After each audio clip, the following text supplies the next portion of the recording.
Subscribe now and press the bell icon. Never miss an update. जी क्या चाल बढ़िया सब बढ़िया सेफ खुश सब हो ना, खुश रहो। ठीक है, तो कैसा चल रहा है आपका क्लासेस का स्केड्यूल? पढ़ रहे हो अच्छे से? लॉकडाउन में इतना ज़्यादा आपको घर पे बैठा के रखा है तो उसका ऑप्टिमम यूज़ तो हमें करना ही है ना। प्लीज़ पढ़ते रहिए, हमें भी मोटिवेट करती रहिए और लाइक कीजिए वीडियो को शेयर कीजिए ज़्यादा से ज़्यादा, ताकि ज़्यादा से ज़्यादा लोगों तक पहुंच सके, और चैनल को सब्सक्राइब कीजिए और करवाइए। ठीक है, तो हमारा second chapter collection of data statistics for economics आज अपनी अंतिम सांसें लेगा। ठीक है, आज हम इस चैप्टर को पूरा संपूर्ण तरीके से खत्म करेंगे एंड इस सेशन के बाद फिर आपके लिए हम पूरे चैप्टर की रिवीजन वीडियो भी अपलोड कर देंगे। ठीक है, तो एक बार आज एक छोटा सा पार्ट, रादर बहुत important part, collection of secondary data. अभी तक हमने प्राइमरी डेटा की बात की थी, आज हम सेकेंडरी डेटा की बात करेंगे, उसको पढ़ेंगे, समझेंगे और खत्म भी करेंगे। ठीक है, तो अच्छे से ध्यान दीजिएगा। ठीक है, तो चलते हैं फिर। आज कह रहा है कलेक्शन ऑफ सेकेंडरी डेटा। हमने क्या करना है? सेकेंडरी डेटा को कलेक्ट करना है और इसके दो मेन सोर्सेज हैं। दो मेन सोर्सेज सेकेंडरी डेटा जो आपने खुद नहीं लिया, आपने किसी थर्ड पार्टी से रिलाय करके या उसे मांग के या कैसे भी सेकेंडरी सोर्सेज से लिया है। ठीक है, अब सेकेंडरी सोर्सेज दो टाइप के हैं, एक पब्लिश सोर्स, यानी किसी अथॉरिटी ने, किसी एसोसिएशन ने, किसी थर्ड पार्टी ने ऐसा कोई डेटा जो पब्लिकली पब्लिश किया हुआ है, यानी प्रिंट किया हुआ है, वो अवेलेबल है टू द पब्लिक। कोई उसे यूज कर सकता है, जान सकता है, पढ़ सकता है, ले सकता है, समझ सकता है। ठीक है, यानी कुछ ऐसी एसोसिएशंस, इंस्टीट्यूशंस जिन्होंने सर्वे किया अपने किसी वर्क ओरिएंटेड काम के लिए और उसको पब्लिश भी किया to the public in newspaper, in other media है, इन प्रिंट मीडिया में, अगर आपको इन समराइज्ड वे बोलूं तो वो हो गया हमारा पब्लिश सोर्स।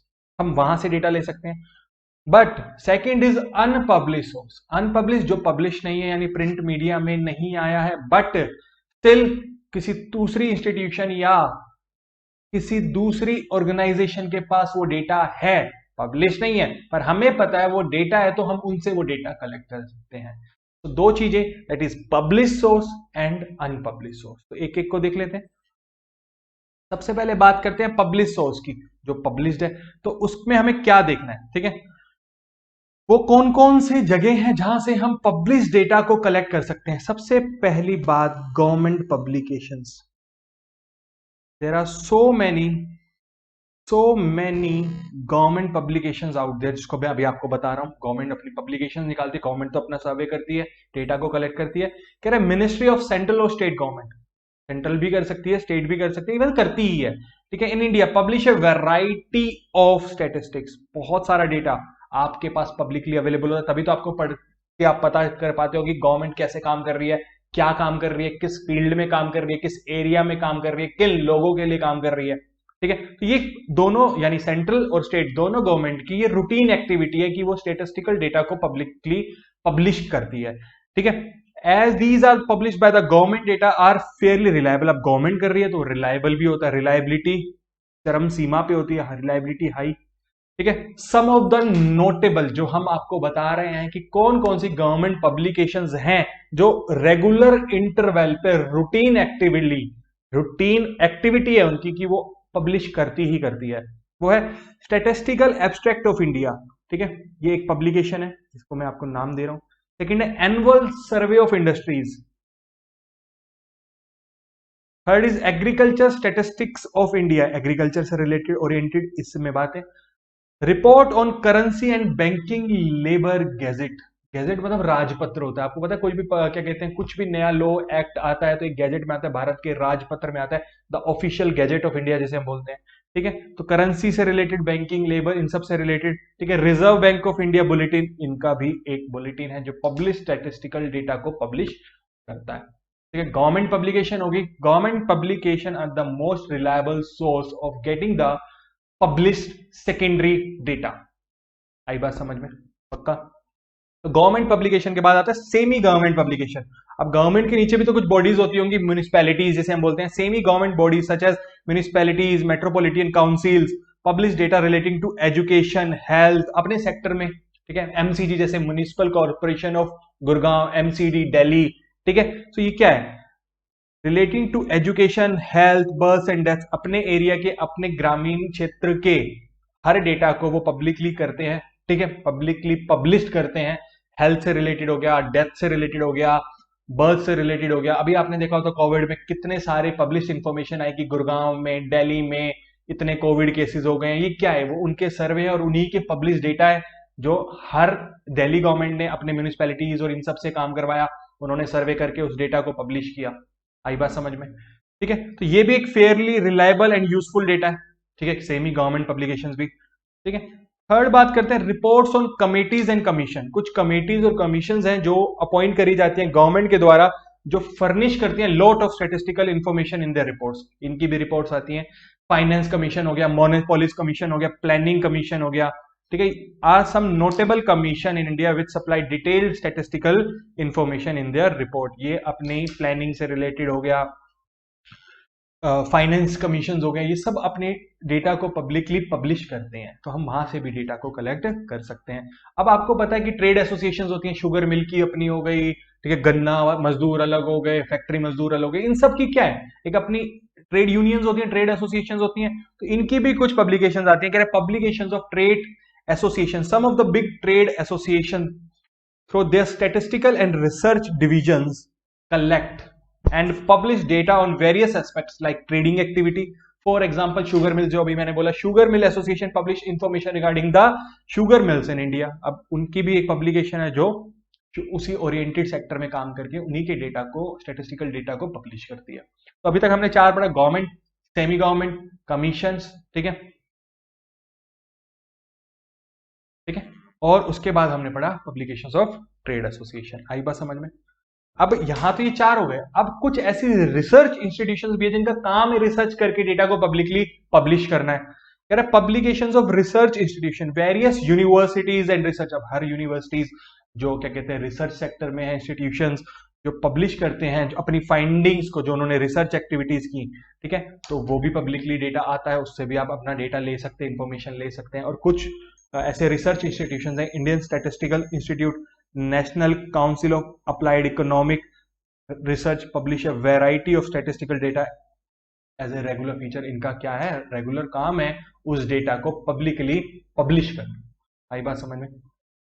गवर्नमेंट इंफॉर्मेशन या government publication, semi government publication, committees and commission, report और पब्लिकेशन ऑफ ट्रेड यूनियंस और ट्रेड एसोसिएशन बोल सकते हैं, publication of research institution, general and papers. Generals क्या होते हैं, ये मैगजीन्स हो गई और ये न्यूज़पेपर्स हो गए, ये भी तो अपने डेटा को, जैसे इकोनॉमिक टाइम्स हो गया, ये सब क्या है, कॉमर्स एक्टिविटीज को, उनकी इंफॉर्मेशन को, उनके स्टैटिस्टिकल डेटा को भी तो प्रिंट करते हैं, ठीक है। Many newspapers such as economic times as well as the magazines जो होती है, फाइनेंस मैगजीन, बिजनेस मैगजीन्स, उसमें भी सारा डेटा आता है, ठीक है। फैक्ट्स, और you also supply a large variety of statistical information. ये मैगजीन्स एंड न्यूज़पेपर्स भी आपको बहुत सारी इंफॉर्मेशन प्रोवाइड करके चलते हैं, ठीक है। और भी बिजनेस न्यूज़पेपर्स हैं, जैसे हिंदू हो गया, हिंदुस्तान टाइम्स हो गया, इकोनॉमिक टाइम्स हो गया, economic time considered as the most reliable finance source, ठीक है, न्यूज़पेपर इन इंडिया, ठीक है।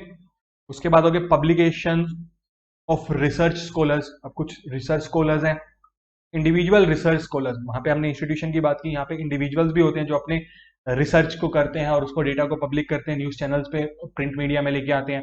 Sometimes publish their research work containing some useful statistical information. वो अपने डेटा को भी तो लेके आ सकते हैं, वो आपको information as a reliable source भी माना जा सकता है, आपके लिए हो सकता है अगर आपके वर्क ओरिएंटेड हो, ठीक है। और last but not the least for this published information is information publication, international publication, sorry, international publications like UNO, IMF, international monetary fund, ठीक है, union banks, ILO and foreign governments, ठीक है, ये भी स्टैटिस्टिकल डेटा को, information को publish करती हैं, ये भी एक सोर्स माना जाता है सेकेंडरी डेटा का, ठीक है। आई बात समझ में। अभी हमने 8 पढ़े, 8 पॉइंट्स पढ़े, एक बार देखते हैं। Government publication, semi government publication, committees and commission, trade associations, research institutions, journal and papers, research scholars and international publication। ये बात समझ, ये बात समझ, ठीक है। ये सारे सोर्सेस थे किसके, हमारे पब्लिश्ड सोर्सेज, ठीक है। जो पब्लिश्ड सेकेंडरी डेटा हम लेते हैं वो इन सब जगहों से हम ले सकते हैं। बट सेकंड पॉइंट है हमारा अनपब्लिश्ड सोर्सेज, ठीक है। अब अनपब्लिश्ड है तो आपको ऐसे नॉर्मली अवेलेबल नहीं होगा, आपने गए न्यूज़पेपर उठा लिया या किसी गवर्नमेंट पब्लिकेशन को उठा लिया, नहीं मिलेगा, तो क्योंकि पब्लिश नहीं है, बट स्टिल अवेलेबल है। कैसे? There are some unpublished secondary data as well.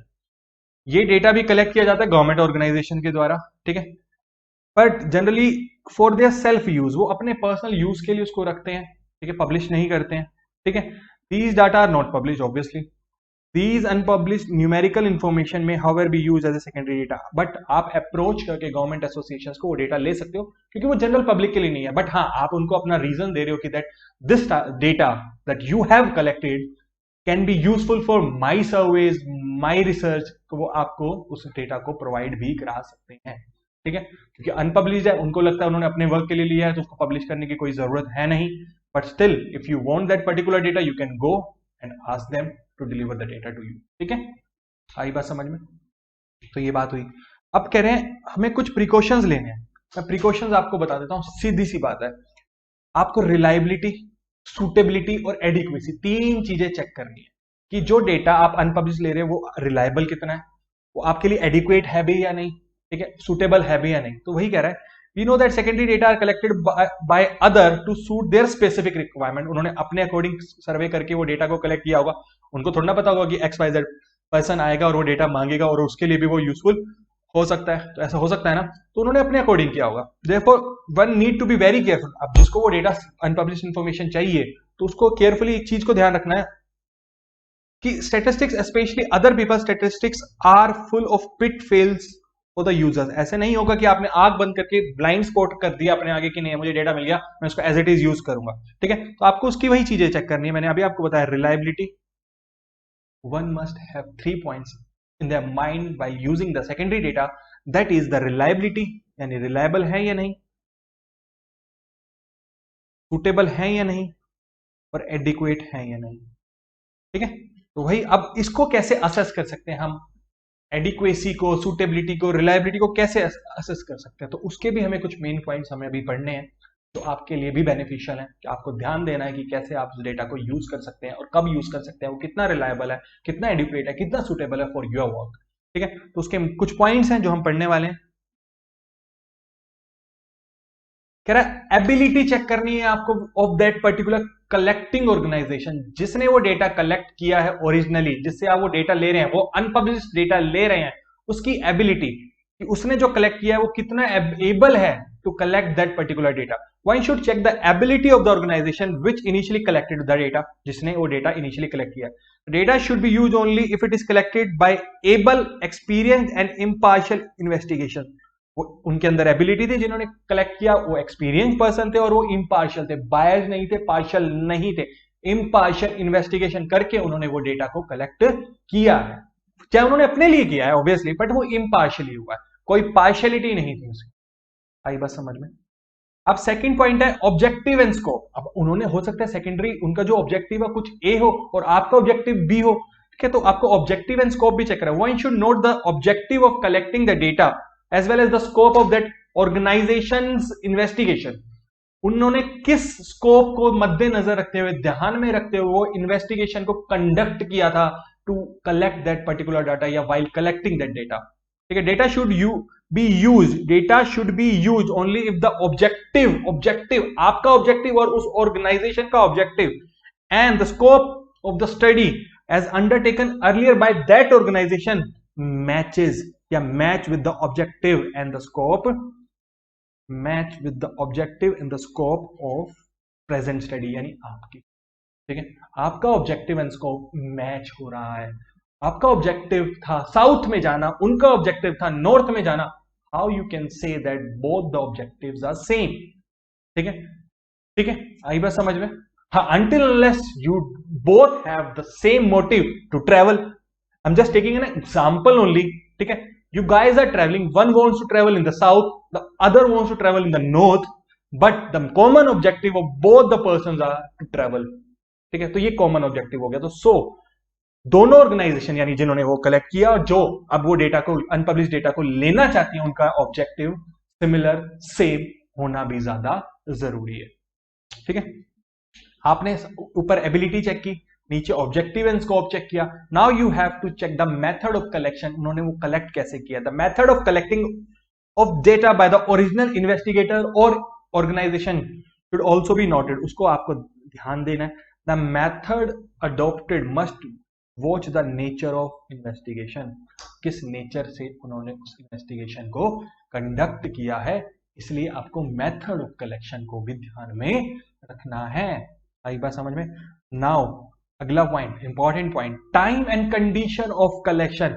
क्या उस ऑर्गेनाइजेशन ने जब वो डेटा को कलेक्ट किया तब वो टाइम कुछ ऐसा टाइम तो नहीं था जो अनरियलिस्टिक हो, या जो हर साल वो रिपीटेटिव मोड में ना हो, यानी एक्स्ट्रा ऑर्डिनरी सर्कमस्टांसेस तो ना हो. लेट्स से कुछ ऐसा सर्वे कंडक्ट हुआ लास्ट ईयर 2020 में, while the country or the economy is mostly impacted with that COVID, by the COVID.